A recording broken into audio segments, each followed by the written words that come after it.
오프닝 라이브 시작합니다. 9시 1분 지나가고 있고요. 하창한 본부장님 바로 모셔보겠습니다. 어서오세요. 네, 안녕하십니까. 네.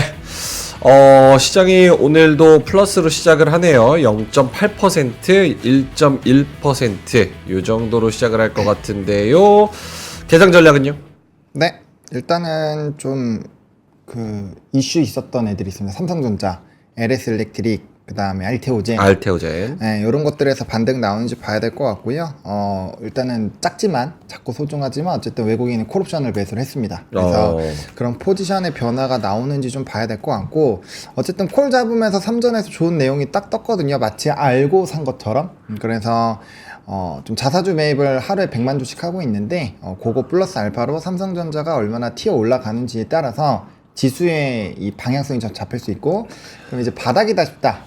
그러면 이제 열심히 달리겠죠. 그래서 그런 기조가 나오면 말씀하셨던 네. 그 약속의 11월 여러분. 약속의 11월. 그게 나올 수 있다.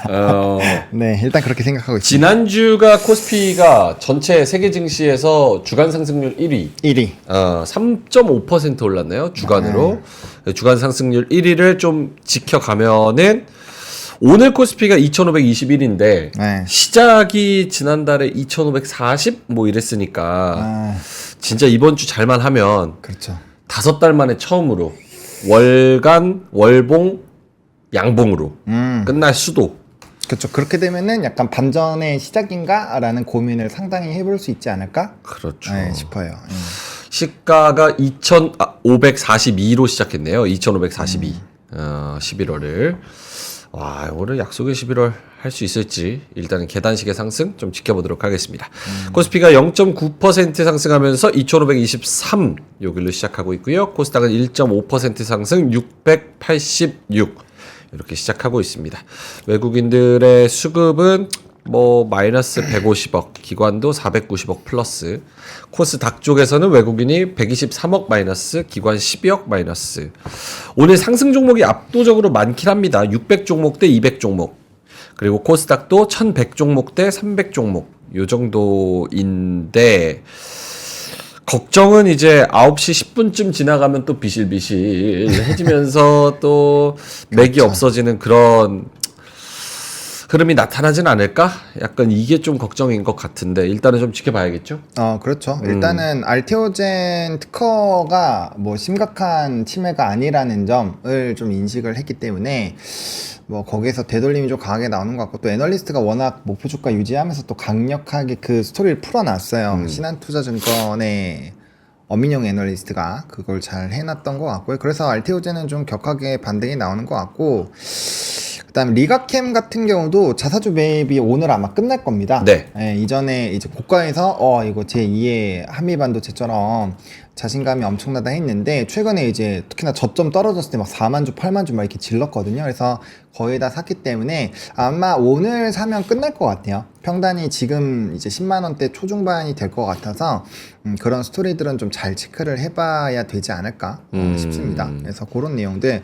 그리고 외국인이 결국에는 얼마나 힘을 보태주냐인데, 사실 외국인이 진짜 조금만 삼성전자의 매수가 들어온다? 뭐 단기간으로 5천억에서 1조만 들어와도 저는 지수 2550에서 2600 금방 간다고 봅니다. 그래서 외국인의 수급 대신에 그 이상은 또 봐야겠죠. 봐야 되겠지만, 제가 최근에 기조로 설명을 드려왔었던 라인은 분명 4분기 이 레거시가 확실하게 안 좋아지기 전에 한 번 정도는 불꽃 있지 않을까라는 관점으로 말씀을 드려오고 있었는데, 뭐 그렇게 되는지 일단 좀 체크를 해볼 필요가 있지 않나라는 생각이 있습니다. 오케이. 자, 일단은 업종으로 보면 오늘 대형주가 조금 강하고 그 중심에는 LS 일렉트릭이 7% 오르네요.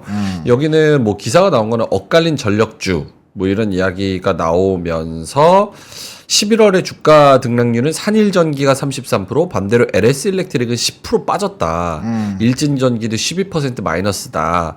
근데 오늘 7% 오르는데 요건 특별한 이유가 있나요? 제가 봤을 때는 LS 일렉트릭? 네. LS 일렉트릭은 수주 공시가 나왔습니다. 아하. 5천억 규모의 그 수주가 나왔고요. 직류적으로 이제 바꾸는 건데, 이게 왜 중요하냐면은 LS 일렉트릭 같은 경우는 지금 이제 북미 쪽에 공장을 만들고 초과압 변압기를 원래는 우회로 들어가던 거를 직접 생산을 하는 방향으로 방향성을 잡아놨고 그다음에 이제 여러 군데에서 이런 이 변압기에 대한 수요가 늘어나다 보니까 이게 에너지의 효율성을 좀 높이는 부분이죠. 단기간에 늘릴 수 없으니 네. 이제 병렬에서 이제 직류로 바꾸면서 에너지 효율성을 높이는 쪽으로 바뀌고 있어요. 근데 그 부분에서 5천억의 수주를 받았고 이게 이 시장이 30년까지 연평균 6.6에서 6.7%가 상승할 것으로 평가가 되고 있고 우리나라에선 지금 66개월 정도 밀린 걸로 알고 있습니다. 원래 우리나라도 이제 해저 케이블 쪽으로 해서 좀 늘리기로 했었는데 그게 조금 연기가 되기는 했어요. 그래서 그런 스토리들을 조금 이해를 해보시면 좋을 것 같고 아무튼 해외로 앞으로 이제 그쪽에 대한 수요가 많이 높아질 건데 이 규모 자체는 작년 매출액 대비했을 때 한 12% 정도 규모입니다. 반올림 했을 때. 그래서 그 정도로 보시면 될 것 같고 워낙 LS 일렉트릭이 좀 실적이 부진한 상황에서 좀 다른 변압기 대비 못 갔잖아요. 효성중공업은 코스피 200이라는 거랑 이제 수주가 1조 넘어간 것들이 부각되면서 한번 쭉 랠리가 나왔고 걔가 이제 쉬어가니까 이제 LS 쪽으로 모멘텀이 붙으면서 일단 움직이는 것 같은데 구조적으로 실적이 턴했는지는 명확하게 좀 보셔야 된다. 다만 이제 산업적으로는 변압기는 너무 좋기 때문에 그 안에서 모멘텀 플레이를 잘 하시는 거는 좀 중요할 것 같습니다. 알겠습니다. 그래서 LS 일렉트릭이 한 7%, 오늘 금양, LNF 이런 애들이 3%, 4%, 가스공사가 3%, 뭐 이런 종목들, 삼성전자가 2.7% 상승으로 지수를 좀 이끌어주고 있는. 그러니까 역시나 뭐 물론 삼성전자가 홀로 올라가서 수급을 빨아 먹으면 또 문제가 되겠지만 이전 같은 상황에서는 오늘처럼 이렇게 삼성이 올라주고 무언가 중심. 구심점이 되는 역할을 하고 나머지 종목들이 같이 올라가면 분위기가 매우 좋겠죠. 그렇죠? 그렇죠. 오케이. 고려아연은 또 2.6% 빠지는데 뭐 고려아연 이사회 열고 임시주총 결의하나 이런 기사도 있고 영풍이랑 MBK 고려아연 지분 10년 보유 계약 논란 뭐 이런 이야기도 있는데 뭐 여러 가지 이슈 속에서 2.6% 좀 마이너스를 기록하고 있는 것 같습니다. 오늘 저기 중형주 중에서는 단석, DS 단석이 상한가 바로 직행했네요. 네. 요거는 뭡니까? 뭐 제가 이거 처음 상승할 때부터 이게 좀 긍정적으로 본다라고 평가를 했었던 종목인데 일단 네. 실적이 굉장히 좋았어요. 이게 처음에 첫 번째 상한가가 나올 때가 스토리 아마 다들 아시겠지만 전년 매출액 대비 100%에 육박하는 그 수주 공시가 첫 번째로 나왔고요. 그리고 네. 그게 규모가 조단위였죠. 그다음에 친환경 환경유 쪽으로는 독보적인 지위가 될 거다라고 언급을 드렸고 거기다 이제 경영권 분쟁 이슈가 살짝 붙어주면서 플러스 알파 요인이 있었습니다. 근데 오늘 같은 경우도 지금 요 이제 SAF 원료 생산 본격화한다라는 그런 스토리가 나오면서 좀 주가의 급등이 나온 것 같고 이게 스토리가 항공주도 공부해 보시면 그 얘기가 나올 거예요. 아마 이제 환율적인 얘기도 나오겠지만 앞으로 친환경 환경유에 대한 이 의무 사용 비율이 점점 높아질 겁니다. 그렇기 때문에 거기에 따른 부분에서 스토리가 나오는데 어쨌든 그와 연관되는 쪽에서 좀 움직임이 나온 것 같고요. 그다음 이 회사가 유통 주식 수가 제가 개인적으로 생각했을 때 그렇게 많은 것 같지는 않아요. 그래서 네. 좀 수급이 쏠리면 확실히 좀 급등이 나왔던 그런 전례가 있어서 그런 식으로 좀 이해를 해보시면은 좋지 않을까 싶습니다. 오케이. 그 DS 단석은 권리락 관련해가지고 오늘도 권리락이라고 그러더라고요. 근데 지금 뭐 커뮤니티에는 내 주식수는 그대로인데 왜 권리락이 마이너스 66%다 무상증자권으로 따로 준 주식수가 있는 거냐 뭐 이런 의견이 있는데 뭔 소리인지 모르겠어요. 그러니까 권리락 같은 경우는 예를 들어서 무상증자를 통해서 내가 이제 뭐 10만 원짜리가 2주씩 더 준다고 하면 네. 평단이 반으로 줄잖아요. 그쵸. 5만 원을 되면은 마치 내 가격이 떨어진 것처럼 인식을 해서 그럼 싼 가격 같은 종류 주식 수를 2배로 늘릴 수 있잖아요. 그러면 호가 단위가 올랐을 때 플러스 알파로 붙는 게 커지거든요. 네. 그러기 때문에 권리락 때는 보통 날리는 경우가 꽤 많기는 해요. 네, 근데 이게 연속적으로 가는지는 좀 봐야 될 것 같고 물론 이제 오늘 차트에 권리락이라고 딱 찍혀 있기는 합니다만 일단 기본적인 스토리는 그러한 과정으로 올라왔다라는 걸 일단 이해를 하고 있어야 뭐 권리락이든 뭐든지 이게 되니까 아무튼 그렇게 보시면 될 것 같습니다. 근데 이런 의견인데 저도 여기 DS 단석을 제대로 안 봐서 모르는데 무증을 받았는데 한 주를 두 주로 나누는 거다. 근데 자기 평단은 13만 6천 원인데 이게 나뉘면서 평단도 가격이 아니죠. 그러니까 예를 들어서 10만 원짜리 내가 10개를 갖고 있었어요. 네. 그러면은 이제 두 주식으로 나뉘면은 5만 원에 이제 20주로 되는 거예요. 그러니까 착시죠, 착시. 그러니까 제가 아까 말씀드렸잖아요. 원래는 내가 이 DS 단석이라는 한 주를 10만 원을 주고 사면은 10만 원당 한 주씩밖에 못 사잖아요. 그러면은 내가 이걸 추매를 했을 때 호가 단위가 움직일 때 네. 한 주씩밖에 반영이 안 되잖아요. 플러스 알파 요인이. 네. 근데 이게 무증을 해서 가격이 떨어지면은 일단 호가 단위에 대한 범위가 더 늘어나는 것처럼 착시가 되는 거죠. 그러니까 이제 요게 배팅이 들어가고 오케이. 보통 우리나라는 권리락이 있을 때 좀 주가의 급등이 나오는 사례가 굉장히 높고요. 이건 특히나 이제 그 주식 수가 많으면 많을수록 주가가 이렇게 올라가는 경우가 많습니다. 오케이. 알겠습니다. 오늘 저기 삼성전자가 코스피 분위기를 좀 이끌어주고 코스닥은 알테오젠이 단연 네. 11% 올라가면서 32만 3,500원.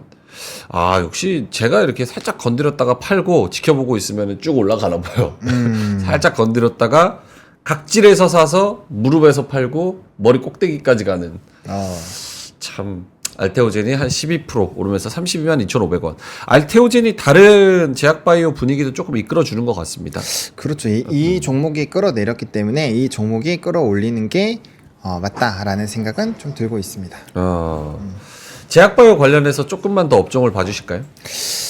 일단은 알테오젠에 대한 이 흐름이 상당히 좀 다른 것들을 끌어내렸고 사실상 알테오젠의 펀더의 자체에 문제가 있다라고는 판단하지 않다라고 생각을 하고 있다라고 계속 언급을 좀 드렸는데 뭐 다행스럽게도 이제 특허에 대한 좀 이런 그 가이드라인이 명확하게 좀 잡힌 것 같고요.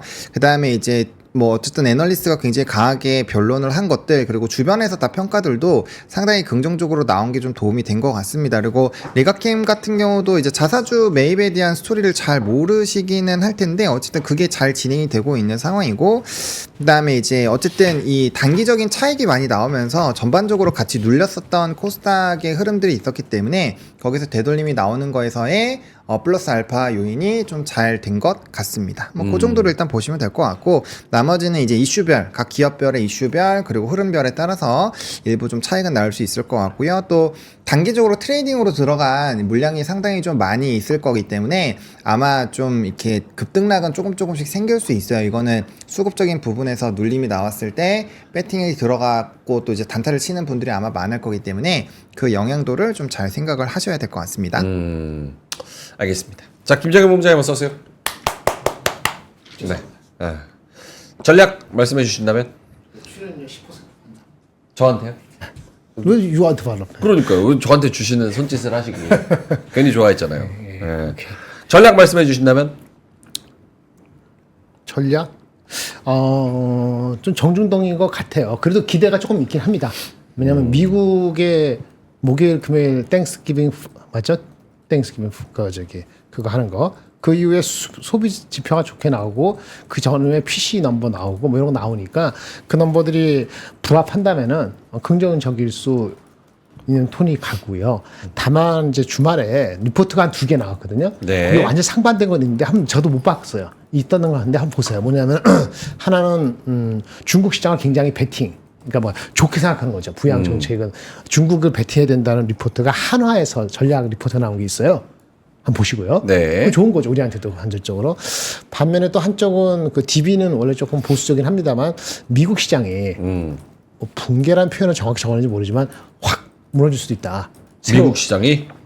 새로운 인선 들어온 것이 미국의 그 경기 이슈를 그 재정 이슈를 포함해서 크게 문제를 야기시킬 수 있기 때문에 그 불똥이 크게 튈 수도 있다라고 DB에서 나온 전략, 그 다음에 한화에서 나온 중국에 대한 베팅 좋은 전략, 상반되는 리포트가 나와서 그거는 어차피 이번 주에 아주 큰 이슈는 없거든요, 사실은. 예, 약간의 희망을 갖고 있습니다만은 그런 거 보면서 침착히 빠질 때, 아까 좀 전에 말씀하신 것 같은데 바이오 같은 경우도 좀 뭐 황당하게 지난주에 있었잖아요. 네, 그런 것들도 결국은 과한 거였다고 지금 판단이 지어지는 거기 때문에 그렇게 있을 때 기회일 수도 있죠. 그렇게 접근하는 방법 정도로 보시는 게 어떨까 싶습니다.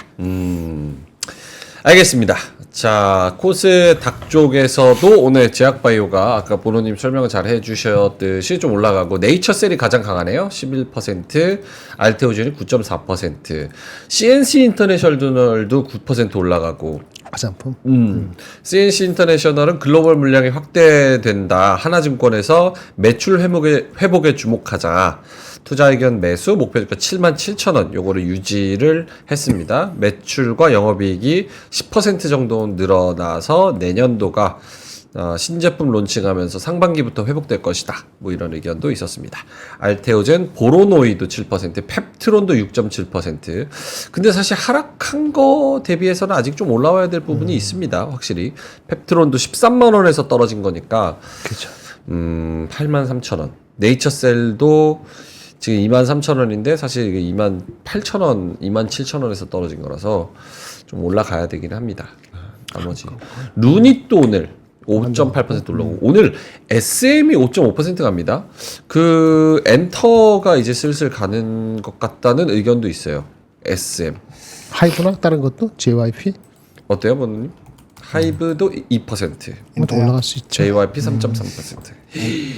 좋네요. 엔터는 4분기를 열심히 부르짖었지만 네. 저 엔터에서 아니에요. 별로 없어서. 네. 근데 어쨌든 이제 아티스트는 좀 잘 돼서 좀 다행인 것 같고요. 아직 갈 길 한참 멀지만 좀 이제 그래도 JYP 실적이 좀 돌아왔잖아요. 그런 것들. 그리고 이제 해외에서 뭐 우리가 잊혀졌었던 그런 그룹들 있잖아요. 사실 굉장히 한때는 핫했던 뭐 동방신기나 동방신기? 네, 이런 쪽이 여전히 동남아나 이런 데서 엄청나게 핫하다고 해요. 진짜요? 네, 좋네. 그래서 우리는 잘 기억을 못 하고 있잖아요. 오. 한참 오래됐고 워낙 핫했지만 그래서 이제 그런 분들이 여전히 해외에서는 엄청난 인기를 몰이하고 있어서 그런 것들이 이번에 좀 동시다발적으로 좀 터져주면은 뭐 일단 흐름은 괜찮다고 하더라고요. 그래서 그런 내용들이 좀 나오지 않을까라고 보고 있고 제일 중요한 거는 일단 관세에서 벗어나고 있다라는 점, 바텀 피싱이 가능하다라는 점, 턴어라운드가 좀 보이고 있다라는 점 이런 것들이 좀 복합적으로 조금의 수급을 강하게 만드는 영향이지 않을까 이렇게 생각을 하고 있습니다. 와, 엔터가 진짜 분위기 완전 턴어라운드 해가지고 JYP 43,000원에서 지금 7만원 그때 거의 가까이까지 괜찮나? 올라온 그런 상황이고 하이브, SM, 다 올라갈걸요? 대부분 다 좋습니다. YG 플러스는 또 떨어지네요. 로제 뭐 아파트가 뮤직비디오 4억 뷰 기록했다고 뭐 그러는데 어쨌든 YG. 알겠습니다. 임장현 본부장님 눈에 띄는 종목 업종 네, 있을까요? 뭐 특별한 거는 많지는 않습니다. 삼성전자 오른 거 말고 뭐가 있을까요? 소프트웨어 좀 오르고, 조선주 좀 오르고, 바이오 말씀하셨고, 네, 골고루 소프트웨어.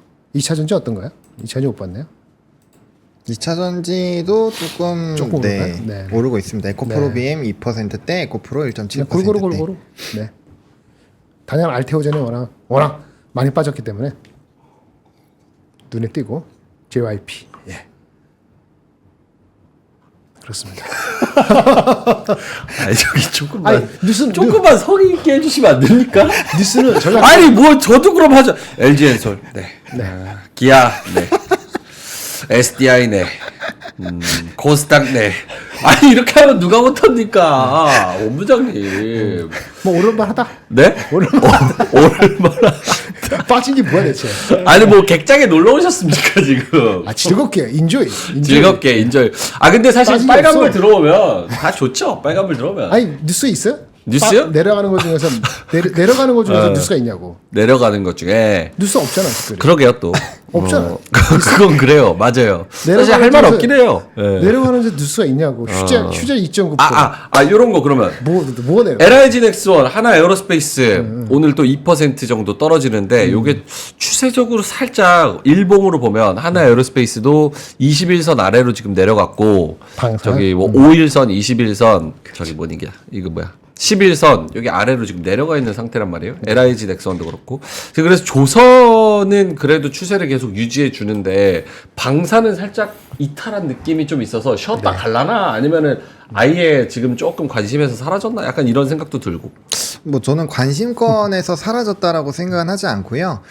약간의 조금 이제 조선이 좀 쉴 때 방산이 갔잖아요. 그리고 그 물량이 좀 조선으로 넘어간 것이 아닌가라고 보고 있고, 일단 산업적으로 굉장히 좋은 종목군들은 주봉이나 월봉이 꺾이는지를 봐야 되는데, 일단 뭐 현대로템은 매우 견조한 상황이다라고 보시면 될 것 같고, 뭐 LG 넥슨이나 하나 에어로스페이스는 조금의 조정 흐름들이 나오고는 있기는 하죠. 근데 뭐 하나 에어로스페이스도 뭐 주봉상으로 봐도 아직 10주선도 깨지지 않은 상황이고, 월봉은 엄청 견조하고요. 뭐 넥선 같은 경우가 조금 이제 5월선 정도 닿는 부분이라서 뭐 단기적인 좀 물량 소화 정도로 보시는 게 맞을 것 같고, 그렇다고 해서 이 이제 방산 쪽에서 산업적인 성장이 아예 나오는 것이 멈췄느냐, 그렇게 보기에는 아직까지는 우리가 뭐 지정학적 리스크도 좀 유지가 되고 있고, 이제 정책발적인 부분에서의 이런 정책 자금이 늘어나는 것도 있고, 방위 산업 부분에. 그래서 그런 것들을 다 봉합적으로 본다라고 한다면 그런 건 있을 수 있어요. 그러니까 단기적으로 이런 기업들 중에서 누가 먼저 수주를 따낼 거냐, 그런 일정들이 있잖아요. 거기서 앞단에 있는 쪽으로 조금 쏠리고 뒷단에 있는 애들은 조금 밀릴 수는 있겠지만 그런 부분에서의 연속성은 좀 같지 않을까라고 일단은 생각을 하고 있습니다. 저한테 물어봐 주세요. 네. 동감합니다. 아 방산 아니 맞죠. 순환매예요. 순환매. 저기 조선하고 방산만 보더라도 조선하고 방산은 펀더멘트 바뀐 게 뭐 있어요? 조선이 먼저 치고 올라갔지. 그러니까 먼저 조정받고 그때 방산이 버텼고, 네. 그다음 조선이 다시 반등했을 때 그 트럼프도 전화 오고 그랬을 때 방산이 조금 이제 미리 갔기 때문에 좀 주춤하다가 지금은 다른 거 좀 골고루 오르잖아요. 그럼 방산 잠깐 쉬어 그런 거죠. 순환매 돌 거는 뭐 있어요? 조선 방산? 다 돌죠. 대한민국 모든 게 다 순환이니까. 모든 게 다 순환겠죠. 변압기에서 효성중공업이 많이 빠졌어요. 네. 지난주 목요일인가? 오늘도 좀 빠지나? 아마 잘 모르겠는데, 효성중공업은 효성그룹의 이슈, 롯데그룹 이슈처럼은 아니지만, 네. 효성도 화학 있잖아요. 아 케미칼. 네, 것이기 때문에 뭐 효성 TNC를 뭐 사고 파느니 주느니 계열사가 지원해야 되느니 그 불똥이 튀어서 효성중공업에 빠진 거예요. 그 한 중요한 부분이잖아요. 네네. 그런 거 특수한 거 말고는 뭐. 그렇죠?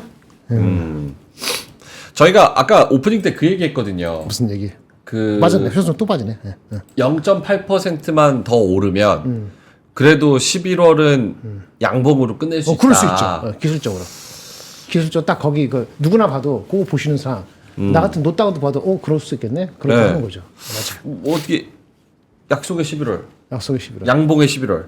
그 목숨 거래? 그럼 목숨 거래? 됐다 저 12월 초에 다 내려갈 수도 아니 목숨 거는 게 아니라 그 분위기가. 네, 할 얘기 없죠. 알겠습니다. 자 그러면은 그렇게 두 되기를 분의 바라는데, 네. 네, 그건 뭐 될 수도 있고 안 될 수도 있고. 하여튼 환율이 좀 문제긴 합니다. 그대로 아닌가요? 1397, 8. 아 근데 궁금한 거 있어요 두 분한테.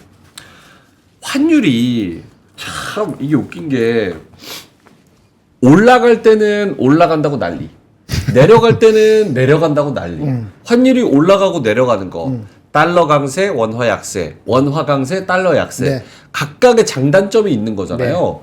근데 항상 달러가 그러니까 환율이 위아래로 출렁일 때는 네. 그 단점을 부각해서 증시를 확 뺍니다. 주가가 빠지니까 그 단점을 부각해 설명을 하는 거죠. 아, 그 후행적으로 갖다 붙여서. 근데 어쨌든 나중에 지나고 나면 환율이 안정화가 되지도 않는데 증시는 또 올라가요. 그렇게 생각하면 진짜 환율 영향이란 게 있는 걸까? 왜 그런 첫째 환율이 장점 단점이 다 있잖아요. 어느 나라나. 네. 그렇죠. 그렇죠. 근데 우리가 그 저기 막 환율을 얘기할 때는 보통 장점보다는 단점이 부각될 때 얘기하죠. 네. 주가 빠질 때. 그렇죠. 해석을 그렇게 하니까 항상 헷갈리는 거고. 둘째 왜 우리나라 특별히냐? 우리나라 소국이잖아요. 소국. 그러니까 우리가 어떻게 할 수 있는 나라가 아니고 외부 영향을 엄청나게 많이 받잖아요.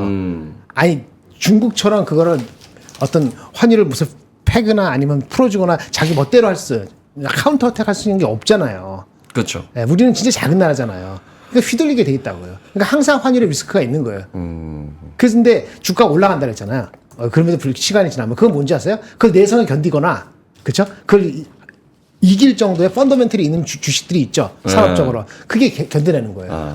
일본 같은 경우도 얼마나 플라자 합의돼서 개떡이 됐는데 불구하고 결국은 세월 지나면서 그걸 다 흡수해가지고 그런 시간이 오래 걸리지만 올라가잖아요. 그러니까 결국은 견뎌내죠. 그래서 지금도 결국은 이게 1400에서 만약에 한 5년 가보세요.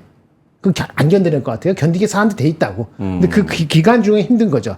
계획 자체를 1350 이렇게 잡았을 테니까 내년도 계획을. 그래서 adjust period에 의한 거고 우리는 소호기 때문에 항상 휘둘린다는 걱정이 앞서니까 뉴스 나오면 바로 네거티브한 것부터 일단 반응하고 보는 거죠. 보노님도 환율 관련돼서 코멘트?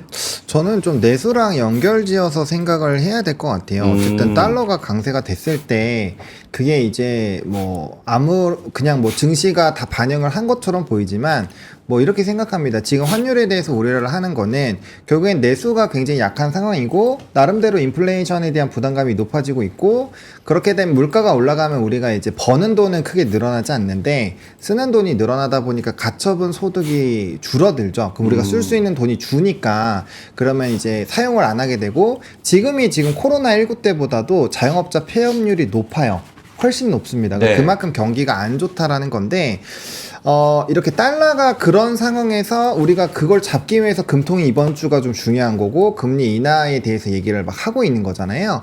그렇기 때문에 지금 상황에서 달러가 계속적으로 강세가 돼버리면 수출 쪽에서 또 어떠한 좀 플러스 알파 요인을 만들기 힘든 상황에서 내수가 무너지면 결과적으로 우리나라에 대한 전망치가 좋지 않게 될 거고 그 흐름들은 결국에는 우리나라에 대한 밸류를 떨어뜨리는 요인이 되겠죠. 그래서 저는 환율을 뭐 다양한 수급적인 부분이나 이런 부분들로도 좀 볼 수 있다라고 보지만 이게 워낙 그 통화라는 것은 정말 전방위적으로 영향을 미치는 요인이잖아요. 근데 지금 시점에서 환율에 대해서 좀 더 민감하게 얘기를 하는 것은 저는 뭐 우리나라 내수 경기가 워낙 안 좋기 때문에 그 부분에 조금 더 포커스를 두고 있는 것이 아닌가. 왜냐면 우리 증시가 지금 과격하게 못 올라가는 이유, 저평가인데도 외국인이 안 돌아오는 이유는 뭐 상법이라든지 뭐 밸류업에 대한 문제도 분명히 있겠지만 내년에 대한 이런 경제 성장의 전망치가 정말 뚝뚝 떨어지고 있고 수출에 대한 경쟁력이 정말 안 좋다라는 얘기가 많이 나오고 있잖아요.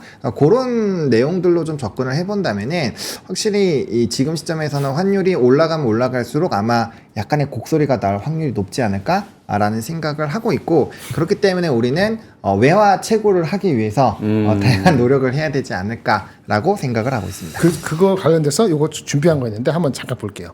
딱 지금 적절할 것 같아서 말씀드릴게요. 그림 한번 보여주세요. 네.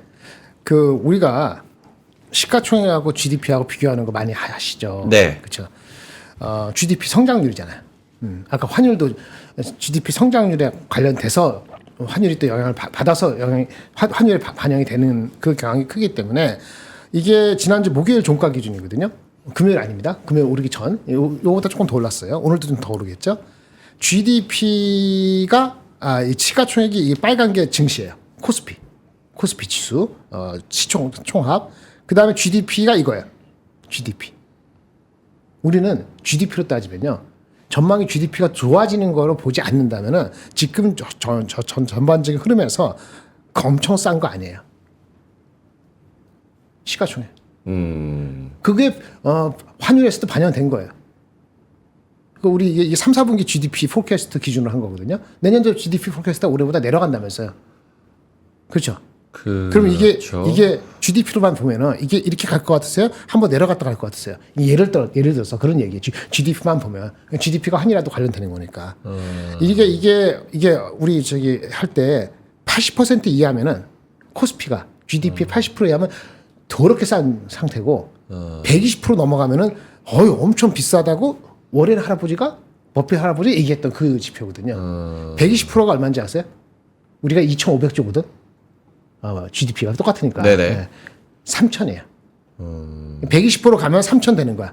3,000 넘기 시작하면 120에 가까워지는 거야. 우리 이거 3,000 넘게 되면은 그리고 80 되면 언제? 80이면 엄청 싼 거잖아. 말도 안 되게. 그렇죠. 위기가 안 오면은. 네. 80 되면은 2,000이에요. 그래서 2,000하고 2,500에 딱 해서 GDP. 그럼 GDP 성장에 좌우되는 게 뭐가 있느냐? 그렇죠? GDP 성장에 좌우되는 게 왜 안 가져왔어? 오이씨. 어이씨. GDP 성장에 관련되는 게 가져왔는데. 여기 있네. 바로 앞에 있어. 바로 전장에. 2,000에 3,000에 갇혔다. 네. 갇힌 게 아니고 좋은 거. 그래요. 같이 생각 그렇게 하지 말고 2,000에 3,000 엄청난 기회가 있는 거야. 오르면 너무 많이 팔고 너무 내려가면 사고. 그쵸? 네. 저는 2,350에서 2,620을 단기적 했지만은 매크로. 그다음에 정책 정구. 요거 보세요. 어텐션 해봐요. 신속성, 네. 우리 정책. 그 이번 주 중요해요. 정책 얘기 안 하려고 그러지만 오늘 엄청나게 중요하죠. 여러 사람한테 여러 의미로. 오늘 회식하는 사람도 있고 토국하는 사람도 있을지 모르겠어요. 꼭 정치만 얘기하는 게 아니죠. 삼성의 그 결심 공판도 오늘 있죠. 네. 정책 전국을 보는 신속성과 일관성을 외부에서 봤을 때 이 모든 그 혜택을 보고 그 나라의 기본적인 방향에 대해서 예측하는 거예요. KDI하고 IMF에서 우리나라 대한민국을 2.0% 찍었다 해가지고 네. 내년에 경제 성장률이 꼭 2.0% 밑으로 가라는 법 없죠? 네. 2.2% 갈 수도 있죠. 1.5% 갈 수도 있어요. 근데 그거는 징조는 다른 데서 이런 데서 찾는 거죠. 요거 빼지라도. 그러니까 이런 것들을 포함해서 이게 컴바인 돼가지고 GDP를 영향을 주고 결국은 이 GDP가 코스피하고 연관이 된다고 한다면은 우리가 아주 낙관할 수는 없는 거죠. 비관할 필요도 없지만은. 그래서 여기서 제일 중요한 게 뭐지? 출생률 지정하고 우리가 건드릴 수 없죠. 근데 건드리는 게 뭐예요? 맨 위에 요 세 가지는 우리가 건드릴 수 있지 않아요? 여기서 세 번째, 2, 3, 4 건드릴 수 있잖아요. 이거 잘 안 보여주면은 GDP 와이즈, 코스피 와이즈 끌어올리기에는 만만치가 않은 최소한 속도는 여러분 생각하는 것보다 아주 빠를 수는 없다. 이렇게 보시고 그래서 우리가 아까 여기서 이렇게 정치 경제적으로 얘기를 하는 거이죠. 네. 그러니까 그 상태니까 환율이 1,400이 비싸요, 싸요. 내가 봤을 때는 그 상황을 정확히 짚고 있다. 쉽게 1,350으로 내려갈 수 있는 상황이 아니다. 이렇게 보시는 게 맞을 것 같습니다. 저는 저 그래프에서 심각한 오류가 있다고 봅니다. 네, 말씀하세요. 제가 왜냐? 말한 거 나한테 하지 마. GDP는 저기서 지금 나온 그 GDP는 후행적이잖아요. 그렇죠. 극단적으로 후행적인 게 지금 저 GDP고 근데 이슈는 극단적으로 선행적인 게 저 증시의 시가총액이기 때문에 오히려 GDP의 앞으로 포캐스트를 갖다가 때려 넣었어야지. 내가 하잖아. 그 지금 GDP인데 지금 GDP 갖다 놓은 건데 3, 4분기 거. 네. 내년도 GDP가 전망이 좋냐고요. 아니면 그 전망을 좌지할 수 있는 앞에 그 이런 것이 전망이 좋아 보이냐고요. 솔직히 까놓고 얘기해 보자고. 개별적으로 3분기 실적, 4분기 실적 얘기하는 거 말고 외국인이 왜 안 들어왔을까? 그렇죠? 그걸 바라보는 거죠. 그러니까 나도 이거를 후행적이라는 거 알고 있어요. 그러니까 예측을 가져와야 되는 거 알고 있어요. 근데 미국하고 한국하고 다를 수도 있다는 것도 알고 있어요. 개방 경제, 무슨 경제 여러 가지 있는데 일단 과거 흐름상으로 그렇죠. 네. 이게 포캐스트 가지고 했으면 또 다르겠죠. 그렇게 하는 게 없어서 참조하라는 얘기죠. 그러니까 여러 가지 봤을 때 환율 얘기하다 맞는 거야. 환율 1,350이라는 게 우리가 말도 한다는 게 대한민국 환율이 개떡이 된 것 같지만은 GDP라든지 흐름상 예측을 봤을 때는 제대로 반영하고 있다. 물론 주식은 개별 주식이고 개별 섹터가 있기 때문에 다릅니다. 같은 2,500이라서 섹터가 다르잖아요. 그렇죠? 예, 그거는 우리가 분명히 다르다고 말씀을 드리고요. 예. 알겠습니다. 자, 어쨌든 뭐 환율 관련해서 여러 가지 요소들, 심리적인 요인 그리고 뭐 내수도 뭐 엉망이니까 또 그런 사회적인 맞아요. 문제를 끌고 오는 사람들도 있고 뭐 맞아요. 이게 좀 그런 것 같습니다. 자, 9시 34분 지나가고 있는데요. 오늘은 초반은 2차 전지가 쐈지. 쫙 가져가네요. 금양 9%, LNF 4%, 코스모 신소재 4.1%, 또 LG엔솔 3.6%. 그렇지. 오, 포인터가 3.3%. 포인터 예스. 포스코 인터내셔널. 치사하다. 예스. 그게 얼마 안 돼. 일주일에 한 번 정도 안 하고. 포스코 퓨처엠 3%. 너무 사신방송인 것 같아. 그 포스코 인터내셔널은 왜 올라요? 그 시추지 요번 주에 확정. 이번 주 확정한다. 아, 그래요? 네. 가스? 가스. 오랜만에 했어요. 절대적 가치주자. 절대적 가치주지. 그건 물량 안 건드리고 있나요? 아니, 내가 얼마 안 샀어요. 근데 포인트는 비싸다고 얘기하는 사람 들어본 적이 없어요. 그렇죠. 진득하니 갈 수 있는 주시로 다들 얘기하더라고요. 그래요? 예. 전 사실 이건 몰라요. 그냥 가스 나오나 하고 그냥 로또 사듯이 사본 거예요. 네. 근데 가스 나오면 포스코 땡큐. 인터 샀다고 해서 화장실 가서 가스 나오고 그러지는 않으니까 괜찮아요. 예. 알겠습니다. 자, 일단은 그래서 2차 전지주가 전체적으로 다 좋았지. 가져가고 있고, LG에너지 솔루션이 3.6%, 좋았지. 또 LG 저쪽 전자에서 전자? 노트북 그램, 요거를 잘 가져오거든요. 맞아요. 정말 노트북 잘 만들어요. LG 그램. 야, 평생에 LG 그램 노트북 하나 가져보는 거 소원인 사람들 많습니다. 킬로그램 아니죠? 그램이죠? 그램입니다. 킬로그램 이하죠? 1.1kg. 1 빼고. 1100g. 1100g. 이야. 가볍다. 어떻게 그렇게 가볍게 만들지? 가격이 좀 더 싸진 거예요? 가격이 150만 원? 싸졌습니다. 119만 원으로 적혀있는데. 119만 원? 저희가 원래 가지고 온 LG 그램의 노트북이 140만 원? 물량이 다 나갔어요. 와. 1차 가져온 거 다 나갔고 그 예를 들어 그래서 남은 거. 급하게 2차를 가져왔는데 주말 동안에 다 나갔습니다. 우리 거 남겨놔. 그래서 물량이 없어서 요거를 지금 가져왔거든요. 새로 가져온 새로 거예요. 가져온 거야? 요거는 가격이 좀 비싸서 부담이 되셨던 분들 이전 건 150만 원이었으니까 요거는 저 SSD 원래 2테라였는데 1테라로 좀 낮추고 아이씨. 램도 32기가였는데 16기가로 좀 낮췄습니다. 아, 충분해. 대신 나머지 건 다 똑같아요. 그래서 요거를 119만 원에 와우. 저희가 가져왔습니다. 원래 단어와 기준의 정가는 190만 원 정도고요. 리싱크몰에서 파는 가격은 180만 원. 그리고 저희 3% 특가로 가져온 게 180만 원이 뭡니까? 119만 원에 이거 가져온 어떻게 해서 사는 거야? 119만 원. 어떻게 사는 거야? 어떻게 사냐고요? 여기 어떻게 들어가는 거야? 우리 사이트 저희가 그 고정 댓글에 링크 올려드리죠. 고정 댓글에 링크 링크 올려드리죠. 그거 링크하면 되는 거야? 네네. 나 사야 되겠다. 네. 내 노트북이 7년 됐거든. 예. 근데 7년 전에 120만 원 준 건데 지금 사양의 7분의 1이지. 아, 오케이. 이게 그 다시 한번 말씀드리죠. 덩어리가 좀 작아진 것 같은데. 덩어리? 그게 크기가 사이즈? 이거 15인치 아니에요? 그게 16인치였을 거예요. 예, 아마 아마 15인치로 작아진 것 같아요. 1인치 작아졌구나. 덩치가 작아지면은 네. 가격 차이가 좀 나긴 나는데. LG 그램 15 울트라 7 요거를 저희가 가져왔고요. 전 제품이 너무 고스펙이라서 필요가 없다. 100만 원이 넘는 가격이 부담이었다. 일상생활, 문서 작업, 그리고 뭐 공부하는 거 이런 거에 충분히 가능한 스펙. 그 게임에도 어느 정도의 게임은 또 돌아가는 충분한 스펙. 가격이 합리적으로 좀 돌아왔습니다. S급 리퍼몰 마켓에서 파는 리싱크몰의 제품이라는 거 다시 한번 말씀을 드리겠고요. 저희가 링크 올려 드릴 테니까 뭐 이제 대학 입학 해야 돼서 아니 나도 필요한데. 고3 끝난 자녀가 있다. 혹은 학생인데 노트북이 좀 새 걸로 가벼운 걸로 바꿔주고 싶다. 겨울철 들어가는. 대학생인데 책 대신에 이런 가벼운 좀 노트북을 들고 가고 싶다. 직장인인데 매일 노트북 들고 다니는데 어깨가 너무 아프다. 그런 분들은 요 이번에는 LG 그램 물량을 충분히 확보했나요? 며칠간 하는 거? 그거는 제가 모르겠습니다. 근데 이번 주 내내? 정말 빨리 팔려요. 그거는 맞아요. 깜짝 놀랐어요. 오늘 내 3일 지나기 전에 다 팔릴 것 같은데? 새 거 아닙니다. 리퍼예요. 리퍼. 리퍼는 거의 새 거 같은 제품. 택만 딱 떼가지고 거의 하자 없고 오케이. 그래서 여러 가지 그 수리 하는 걸로 해서 나가는 제품. 맞죠? 보노님이 잘 알아요. 이거. 그럴 나 몰라. 거야. 네. 맞죠? 뭐 일단은 좀 이렇게 다시 되돌림이 왔었던 상품을 이제 재가공해서 깔끔하게 내보내는 이제 S급으로 만들어서 하는 걸로 알고 있고 저희한테 이 물건을 안 보여줬다는 거는 저희가 들고 갈까봐 물건이 없어.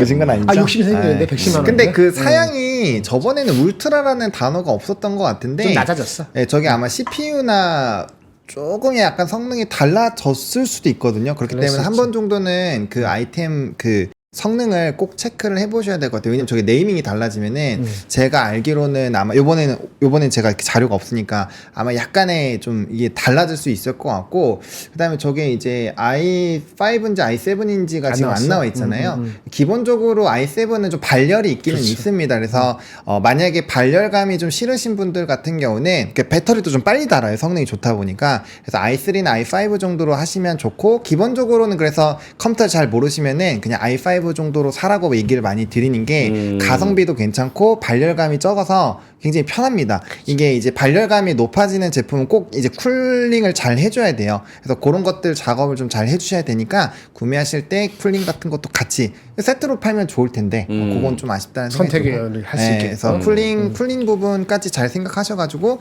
같이 구매하실 때 같이 한 번에 하시면 좋을 것 같습니다. 하루에 헤비 유저 한 12시간, 15시간 이상 잠자는 거 빼놓고 잠잘 때만 끄고 하루 온전히 돌리는 사람한테는 그 성능을 중요시 하면 좀 더 비싸고 사는 게 맞아요. 근데 이제 보통은 이제는 그렇게 안 쓰잖아요. 보통은 학생들이 그렇게 안 쓰니까 12시간 이하일 거 대부분의 경우가 이동하고 그러면 아마 160만 원, 150만 원보다는 110만 원에 약간 다운그레이드해도 하등의 이유가 없을 수도 있죠. 그 AS 18개월? 그거를 안 적어 주셨는데 혹시 혹시 보고 계시다면 그 AS 되는 거 그때 이전 12+3 해서 이전 거는 15 12 플러스 15개월. 12 플러스 3에서 3, 15개월로 네. 저희가 맞췄었는데 요거는 똑같이 가는 건지 한번 말씀을 해주시면 좋을 것 같습니다. 그래서 리퍼 제품이라서 저희가 1년 넘게 무상 AS 또 진행하는 것도 저희가 하고 있으니까 그것도 같이 올려주시면 근데 컴퓨터 좋을 보통 것 같습니다. 쓰시면 몇 년이나 쓰세요? 넘어갈까요? 아 그래? 네, 너무 길게. 미안해. 아쉬워. 네, 네. 하긴 나도 준비한 거 있는데 다른 거. 자, 리포 준비한 거 알겠습니다. 이거 해줘야 되는데. 고정 댓글에 링크 올려놨으니까요. 링크에 들어가시면 될 것 같습니다. 광고 끝. 끝. 자, 그러면 두 분의 자료 보겠습니다. 네. 김장현 본부장님 먼저 하시겠어요? 네. 한 10분씩 하시면은 네. 시간이 넘칠 것 같고 한 5분. 네. 네. 이 리포트 하나 보여드릴게요. 네. 트럼프의 사람들. 오, 궁금해요. 그쵸? 네. 리포트 잘 썼어요. 사진까지 박아놨어요. 몇 살이고 생일까지 나와 있어. 오, 좋아요. 정리하기 귀찮잖아요. 그래서 열심히 봤는데 뭐 그 사이에 한 명이 다시 당선됐죠. 재무부 장관이 하나가 에딩이 됐어요. 근데 그것도 제가 짚어놓는데 일단 거기서는 핵심은 봐야 될 사람은 한 4명입니다. 봐야 될 사람도 우리 입장에서 4명이 핵심이야. 네. 일단 뭐가 됐든 관세를 확대하고 보조금을 축소하겠다는 거죠. 다 알죠? 알죠. 이 문제는 얼마나 크게 하고 얼마나 빨리 할 것이냐. 맨데이트. 그거 하겠다는 트럼프의 맨데이트가 있죠. 맨데이트가 뭐죠? 한국말로? 이렇게 뭐 해야 되는 뭐 이렇게 있잖아요. 자기 내세운 거. 맨데이트. 자기 지지자들. 그거와 자기의 현실적인 거하고의 조화를 갖출 걸 어떻게 할 것이냐. 네. 이거는 마더레이션이라고 하거든요. 원래 주창한 건 있고 그걸 좀 약화시키겠죠. 현실적으로. 보통 그렇게 하잖아요. 예. 트럼프도 그렇게 할 것 같은데 will Trump moderate his proposed policy를 할 것인데 그 영향을 주는 사람은 이 4명이죠. 이 사람들의 발언이 트럼프 영향을 줄 거라고요. 극단적으로 싸워가지고 누가 튀어나가지 않는 한. 네 명의 사람들 말씀드리겠습니다. 다 아시는 것 같이 정부 효율부, Department of Government Efficiency. 여기 누가 있습니다? 머스크도 있고 하나 더 있어요. 비덱 라마스와미인가 뭐 이상한 인도 계통이 있어요. 그 사람 라마스와리. 라마스와리. 대통령 선거 나왔다가 이번에 안 하고 한 건데. 단일화 했죠. 어쨌든 간에 그 사람들은 지금 다 얘기하면 보조금 축소하고 제일 중요한 건 공무원 자르고 그거예요. 근데 최화두가 이거야. 미국에서 핵심은 공무원 계신 분들이에요. 공무원 70% 자른다 그랬거든요. 네. 원래 목표가? 그러면 원래 예산이 6조 얼마인데 2조 달러 감축하겠다는 거예요. 2조 달러 감이 안 오세요? 미국의 GDP가 1년에 25조? 20 몇 조 달러예요. 뭔 얘기인지 아시겠죠? 25, 네. 30조? 그러니까 미국 GDP의 한 10%, 얘네 연방 예산의 30%를 언제까지 딱 집었어요. 내후년도 7월까지. 오. 왜 내후년 7월이죠? 왜요? 7월 4일 독립기념일이 250주년이에요. 오. 상징적으로 들어가자마자 1년 5개월 내에 정부 예산을 연방 예산을 30% 줄이고 공무원을 엄청 줄이고 그러면 그거의 GDP의 10% 정도가 여기 절약이 되는 거죠. 네. 돈이 들겠지만 이거 실제 되는지 봐야 되는 거고요. 오케이.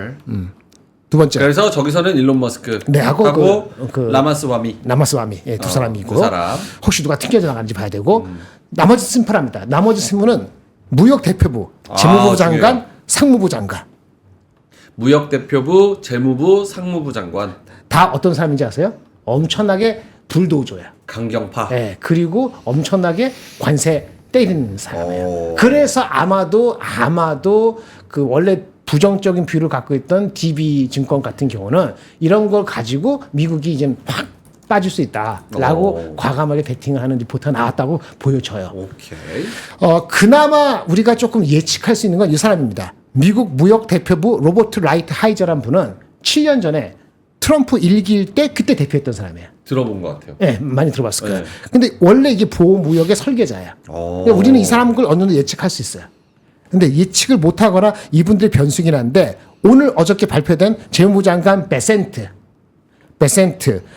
그 헤지펀드의 설립자인데 소로스에 있었던 조지 소로스하고 같이 일할 때까지 15년까지는요 민주당이었어요. 오. 16년부터 공화당으로 바꿨습니다. 이 두 가지 말씀드리는데 제가 그 말씀 민주당이었다가 공화당으로 바뀌었다 그러잖아요. 네. 굉장히 플렉시블 할 수 있다고 저는 봅니다. 무슨 얘기인지 아시겠어요? 민주당 열심히 하다가 공화당 바뀌었다니까 자기 거 차리면서 그러니까 소로스 나와서 차린 게 이게 키스퀘어 캐피탈 매니지먼트 여기 CIO 있었고 조지 소로에서 나와서 이걸 차린 거예요. 근데 16년부터 바꿨다 공화당으로. 그리고 이 사람이 아마 게일일걸요? 오피셜 K. 그게 내가 강조하는 게 아니고 네. 플렉시블하다는 마인드라는 거죠. 자기가 게이니까 그런 것도 좀 다른 쪽에서는 플렉시 마인드죠. 과연 트럼프하고 약간 부딪힐 수도 있고 좀 다를 수도 있고 속도 다를 수 있는 걸 어떻게 끌어 나갈까 재무부 장관에서. 근데 이분의 또 강성판은 뭔지 아세요? 뭐예요? 연준이잖아요. 네. 연준이 개박살 만들자는 주예요.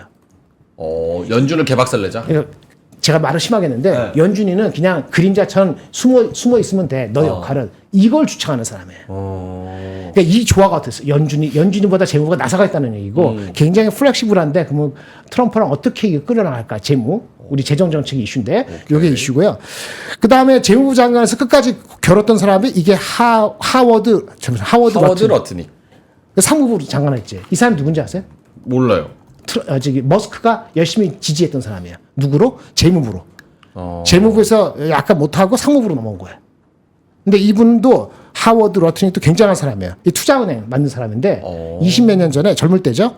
9.11 때 회사 직원이 70%가 다 죽었어요. 그때 9.11 때. 9.11 때 한 3천 명 죽었잖아요. 네. 그거 20%가 이 회사 직원이에요. 진짜요? 근데 이걸 다시 일으켜 세운 사람이에요. 아휴. 그래서 머스크가 좋아해 이런 사람을. 그 재무부 장관을 열심히 추천했는데 정치 게임 밀려서 이분이 상무부 장관 왔는데 톤은 비슷합니다. 관세. 그러니까 세 명의 관세주의자가 뭉쳤다고. 그러니까 파워가 엄청 셀 건데 그나마 플렉시블하다고 보는 게 베센트인데 베센트가 자기 입건하면은 연준이를 이렇게 누를 수 있고 이런 관계가 있기 때문에 이 사람들의 한마디가 트럼프가 완전히 이 사람을 kick them out. 발로 차지 않느나 이게 실질적으로 will Trump moderate 얼마나 할 것인지에 변수가 된다. 이런 측면에서 제가 정리해 왔습니다. 오케이. 알겠습니다. 무역대표부, 재무부 장관, 그 다음에 상무부 장관, 플러스 효율위원회.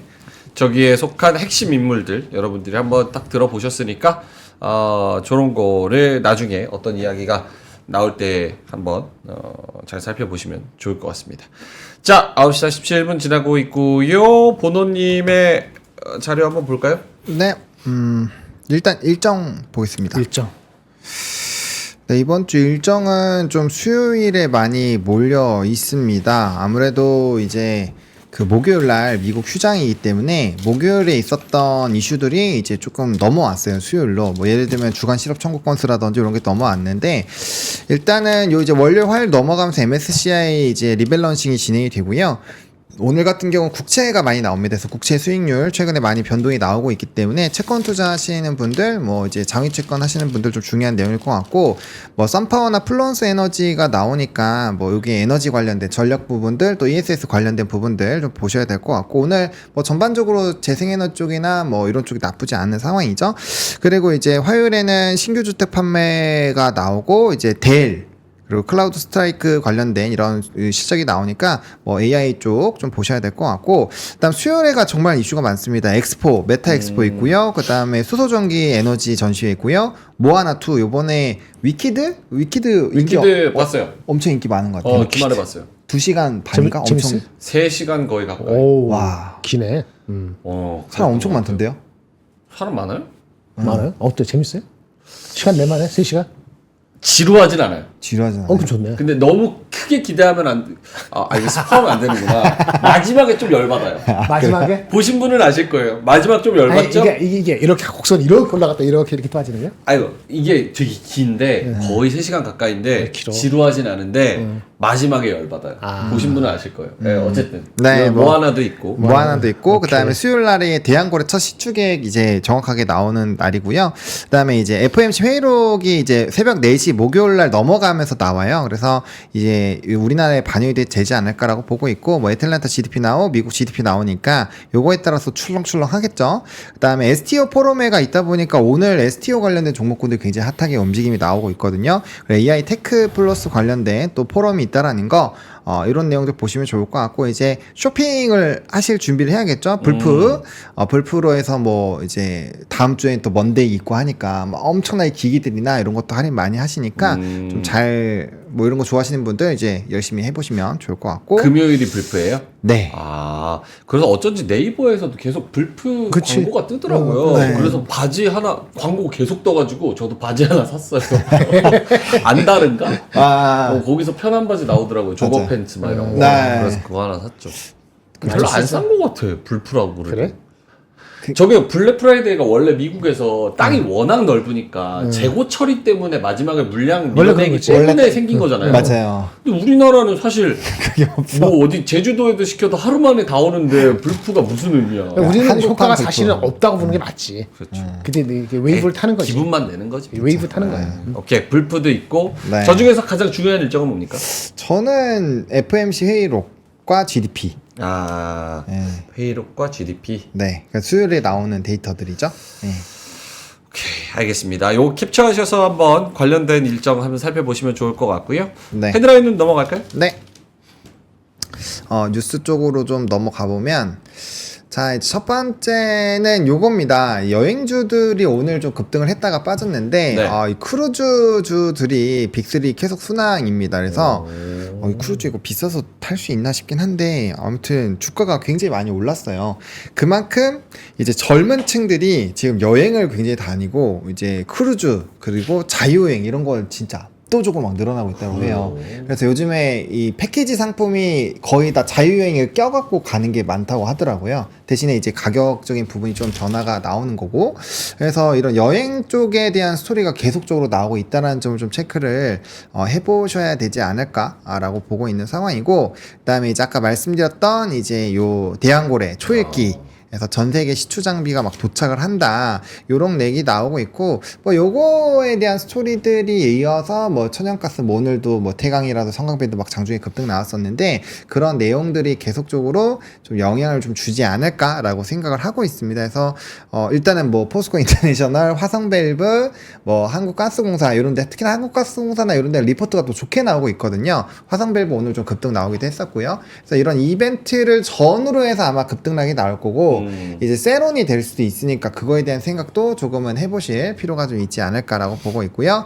그 다음에 이제 미국 증시에서도 약간의 조금 고점 논란들이 나올 수 있는, 팔란티어 같은 경우 오늘 나스닥으로 이전 상장을 하거든요. 네. 그 스토리가 있기는 한데 테슬라나 팔란티어에서도 임원들이 조금씩 팔고 있다라고 합니다. 그래서 이런 이제 기술주들 분명 이제 고점에 배팅을 하시는 분들도 꽤 많을 텐데, 이런 노이즈도 있을 수 있으니 항상 이제 환호할 때는 조금 더 보수적으로, 또 이제 랠리가 이제 남들이 안 좋다라고 할 때는 또 열심히 이번이 기회겠지 이러면서 좀 모아가는 이런 생각의 전환을 일부 해보시는 거는 나쁘지 않은 선택이지 않을까 이렇게 생각을 하고 있습니다. 오케이.